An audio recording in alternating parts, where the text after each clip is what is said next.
ನಮಸ್ಕಾರ ಸ್ನೇಹಿತರೆ. ಪ್ರಜಾಪ್ರಭುತ್ವ ಅಂದರೆ ಪ್ರಜೆಗಳ ಆಳ್ವಿಕೆ, ನಾವೇ ನಮ್ಮನ್ನು ಆಳ್ಕೊಳ್ಳೋದು ಅಲ್ವಾ. ಅದಕ್ಕೇ ರಾಜರ ಮಹಾರಾಜರ ಬಗ್ಗೆ ಎಲ್ಲ ನಾವು ಮಾತಾಡಿದ್ರೆ, ಅವ್ರನ್ನ ವೈಭವೀಕರಿಸಿದ್ರೆ ಜನ ಇವನು ತುಂಬ ಹಿಂದುಳಿದವನು, ಒಂದು ರೀತಿ ರಿಗ್ರೆಸಿವ್ ಅಂತೆಲ್ಲ ಹೇಳ್ತಾರೆ. ಆದರೆ ಒಬ್ಬ ರಾಜನ ಬಗ್ಗೆ ನಿಮ್ಗೆ ಹೇಳ್ತೀನಿ ನಾನು. ಅವ್ರ ಬಗ್ಗೆ ಸುಮ್ಮನೆ ಭಾವಕೋಶದಲ್ಲಿ ಧ್ಯಾನ ಮಾಡಿ, ಬರೀ ಮಾಹಿತಿ ಸಂಗ್ರಹ ಮಾಡ್ಕೋಬೇಡಿ, ಇಂಟರ್ನೆಟ್ನಲ್ಲೂ ಹುಡುಕಬೇಡಿ, ಅವರ ಭಾವಕೋಶದಲ್ಲಿ ಅವರ ಚಿತ್ರಣವನ್ನು ಕಣ್ಮುಂದೆ ತಂದ್ಕೊಳ್ಳಿ. ಎಂಥ ಸಾಧನೆಯನ್ನು ಮಾಡಿದ ವ್ಯಕ್ತಿ ಇವರು ಅಂಥೇಳಿ ನಿಮ್ಮ ಮುಂದೆ ತೆರೆದಿಡ್ತೀನಿ. ಬೆಂಗಳೂರು ನಗರ ವಿದ್ಯುದೀಕರಣಗೊಂಡಂಥ ಭಾರತದ ಮೊದಲ ನಗರಗಳಲ್ಲಿ ಒಂದು. ನಮಗೆ ವಿದ್ಯುತ್ ಬಂದಿದ್ದು 1905ರಲ್ಲಿ.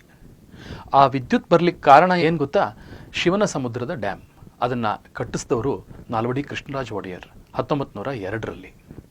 ಇದು ಮೊದಲನೇ ಸಾಧನೆ. ಕರೆಂಟ್ ಇದ್ರೇ ಅಲ್ವಾ ಬೆಳವಣಿಗೆ, ಅದು ಮೊದಲ ಹೆಜ್ಜೆ. ಆಮೇಲೆ ಇನ್ನೇನೇನು ಮಾಡಿದಾರೆ ಗೊತ್ತಾ? ಮಿಂಟೋ ಹಾಸ್ಪಿಟಲ್ ನೋಡಿರ್ತೀರಾ ನೀವು. ಆ ಮಿಂಟೋ ಹಾಸ್ಪಿಟಲನ್ನು ಕಟ್ಟಿಸಿದ್ದು ಅವರೇ. ವಾಣಿ ವಿಲಾಸ್ ಸಾಗರ ಡ್ಯಾಮ್ ಕಟ್ಟಿಸಿದ್ದು, ಪ್ರಜಾಪ್ರತಿನಿಧಿ ಸಭಾನಲ್ಲಿ ಲೆಜಿಸ್ಲೇಟಿವ್ ಕೌನ್ಸಿಲ್ ಅನ್ನು ಮಾಡಿದ್ದು, Indian institute of science, Tata institute ಅಂತ ಕರಿತೀವಿ ಅದು, ಮೈಸೂರು ಬಾಯ್ಸ್ ಸ್ಕೌಟ್ಸ್ ಅದನ್ನು ಎಸ್ಟಾಬ್ಲಿಷ್ ಮಾಡಿದ್ದು, state bank of Mysuru bank ಅಂತ ಹೇಳ್ತೀವಲ್ಲ ಅದನ್ನು ಸ್ಥಾಪನೆ ಮಾಡಿದ್ದು, ಮತ್ತು ಅಗ್ರಿಕಲ್ಚರಲ್ ಯೂನಿವರ್ಸಿಟಿ ನೋಡಿದ್ದೀರಾ ನೀವು ಹೆಬ್ಬಾಳದಲ್ಲಿ, ಅದನ್ನು ಸ್ಥಾಪನೆ ಮಾಡಿದ್ದು, ಕನ್ನಡ ಸಾಹಿತ್ಯ ಪರಿಷತ್ತನ್ನು ಸ್ಥಾಪನೆ ಮಾಡಿದ್ದು, ಮೈಸೂರು ಯೂನಿವರ್ಸಿಟಿಯನ್ನು ಸ್ಥಾಪನೆ ಮಾಡಿದ್ದು, ಯುವರಾಜ ಕಾಲೇಜ್ ಕಟ್ಟಿಸಿದ್ದು, ಯೂನಿವರ್ಸಿಟಿ ಇಂಜಿನಿಯರಿಂಗ್ ಕಾಲೇಜನ್ನು ಕಟ್ಟಿಸಿದ್ದು, ಮೈಸೂರು ಸ್ಟೇಟ್ ರೈಲ್ವೆ ಅಂಥೇಳಿ ನಮ್ಮದೇ ಆದ ರೈಲ್ವೆಯನ್ನು 1916ರಲ್ಲಿ ಶುರು ಮಾಡಿದ್ದು, FKCCI ಇದೆ ಇವತ್ತು, chamber of commerce and industries, ಅದನ್ನು ಪ್ರಾರಂಭಿಸಿದ್ದು, ಸ್ಯಾಂಡಲ್ವುಡ್ ಫ್ಯಾಕ್ಟ್ರಿ ಮಾಡಿದ್ದು, ಮಹಾರಾಣಿ ಕಾಲೇಜ್ ಕಟ್ಟಿಸಿದ್ದು, ವುಡ್ ಡಿಸ್ಟಿಲೇಷನ್ ಫ್ಯಾಕ್ಟ್ರಿ ಮಾಡಿದ್ದು, ಕ್ರೋಮ್ ಅಂಡ್ ಟ್ಯಾನಿಂಗ್ ಫ್ಯಾಕ್ಟ್ರಿ ಮಾಡಿದ್ದು, ಲಲಿತ್ ಮಹಲ್ ಪ್ಯಾಲೇಸ್ ಕಟ್ಟಿಸಿದ್ದು, government science college, gas college ಅಂತೀವಲ್ಲ ಅದನ್ನು ಕಟ್ಟಿಸಿದ್ದು, Visvesvaraya iron and steel factory ಅಂತ ಹೇಳ್ತೀವಲ್ಲ VISL ಅದನ್ನು ಸ್ಥಾಪನೆ ಮಾಡಿದ್ದು,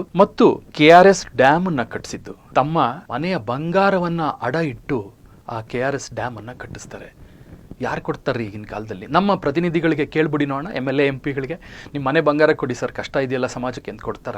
ಅದಲ್ಲದೆ ನಿಮ್ಯಾನ್ಸ್ ಇದೆಯಲ್ಲ, ಆ ನಿಮ್ಯಾನ್ಸನ್ನು ಸ್ಥಾಪನೆ ಮಾಡ್ತಾರೆ. 100 ಎಕರೆ ಜಾಗ ಕೊಟ್ಟು ಪ್ರಥಮ ಬಾರಿಗೆ ಮಾನಸಿಕ ಆರೋಗ್ಯಗಳ ಸಂಸ್ಥೆಯನ್ನು, ವಿಶ್ವದಲ್ಲೇ ಪ್ರಥಮ ಇರ್ಬೋದು ಆ ಕಾಲದಲ್ಲಿ, ಅದನ್ನು ಸ್ಥಾಪನೆ ಮಾಡ್ತಾರೆ. ಅಲ್ಲದೆ KR ಹಾಸ್ಪಿಟಲ್, KR ಮಾರ್ಕೆಟ್ ನಮ್ಮ ನಗರದ ಮಧ್ಯದಲ್ಲಿದೆ, Marconahalli dam, Mysore sugar, KR mill, Philomena ಚರ್ಚನ್ನು ಕಟ್ಟಿಸ್ತಾರೆ. ಟೌನ್ ಹಾಲ್ ನೋಡ್ತೀವಲ್ಲ ಬೆಂಗಳೂರಿನಲ್ಲಿ, ಟೌನ್ ಹಾಲನ್ನು ಕಟ್ಟಿಸಿದ್ದವ್ರೆ. ವಾಣಿ ವಿಲಾಸ್ ಹಾಸ್ಪಿಟಲನ್ನು ಕಟ್ಟಿಸಿದ್ದವ್ರೆ. Mysore paper mills, Raman research institute, CV ರಾಮನ್ಗೆ ನೊಬೆಲ್ ಪ್ರೈಸ್ ಬಂದಾಗ ನಿಮಗೋಸ್ಕರ ನಾನು ಏನು ಮಾಡಲಿಕ್ಕಾಗುತ್ತೆ, ಒಂದು ರಿಸರ್ಚ್ ಇನ್ಸ್ಟಿಟ್ಯೂಟೇ ಮಾಡಿ ಅಂಥೇಳಿ ಸುಮಾರು 10 ಎಕರೆ ಜಾಗವನ್ನು ನಗರದ ಮಧ್ಯದಲ್ಲಿ ಕೊಡ್ತಾರೆ. ಮೈಸೂರು ಲ್ಯಾಂಪನ್ನು ಸ್ಥಾಪನೆ ಮಾಡ್ತಾರೆ. ಮೈಸೂರು ಕೆಮಿಕಲ್ ಆ್ಯಂಡ್ ಫರ್ಟಿಲೈಸರ್ ಫ್ಯಾಕ್ಟ್ರಿಯನ್ನು ಮಾಡ್ತಾರೆ. ಪೇಂಟ್ಸ್ ಆ್ಯಂಡ್ ವಾರ್ನಿಷ್ ಕಂಪ್ನಿಯನ್ನು ತೆಗಿತಾರೆ. ಗ್ಲಾಸ್ ಆ್ಯಂಡ್ ಪೋರ್ಸಿಲಿನ್ ಫ್ಯಾಕ್ಟ್ರಿಯನ್ನು ಮಾಡ್ತಾರೆ. ಮಂಡ್ಯ ಜಿಲ್ಲೆಯನ್ನು ಸ್ಥಾಪನೆ ಮಾಡ್ತಾರೆ 1939ರಲ್ಲಿ. ಮತ್ತು ಹಿರೇಭಾಸ್ಕರ್ ಡ್ಯಾಮನ್ನು ಸ್ಥಾಪನೆ ಮಾಡ್ತಾರೆ 1939ರಲ್ಲೇ. ಮತ್ತು ಬನಾರಸ್ ಹಿಂದೂ ಯೂನಿವರ್ಸಿಟಿಯ ಪ್ರಥಮ ವೈಸ್ ಚಾನ್ಸಲರ್ ಕೂಡ ಅವರೇ ಆಗಿರ್ತಾರೆ. ಇರ್ವಿನ್ ಕೆನಾಲನ್ನು ಕಟ್ಟಿಸ್ತಾರೆ, ಆಮೇಲೆ ವಿಶ್ವೇಶ್ವರಯ್ಯ ಕೆನಾಲ್ ಅಂತ ಅದನ್ನು ಹೇಳಲಾಗುತ್ತೆ. ಮತ್ತು CITB ಅಂತ ಅವತ್ತು ನನಗನ್ಸುತ್ತೆ ಭಾರತದಲ್ಲೇ ಅಲ್ಲ ಪ್ರಪಂಚದಲ್ಲೇ ಈ ಇಂಪ್ರೂವ್ಮೆಂಟ್ ಬೋರ್ಡನ್ನು ಮಾಡಬೇಕು ಸಿಟಿಗಳಿಗೆ ಅಂತ ಮಾಡಿದ್ದು ಅವರೇ. ಆ CITBನೇ ಮುಂದೆ ಇವತ್ತು ಬ್ಯಾಂಗ್ಳೂರ್ ಡೆವಲಪ್ಮೆಂಟ್ ಅಥಾರಿಟಿ ಇದೆಯಲ್ಲ, ಮೊದಲು ಇದ್ದಿದ್ದು CITB.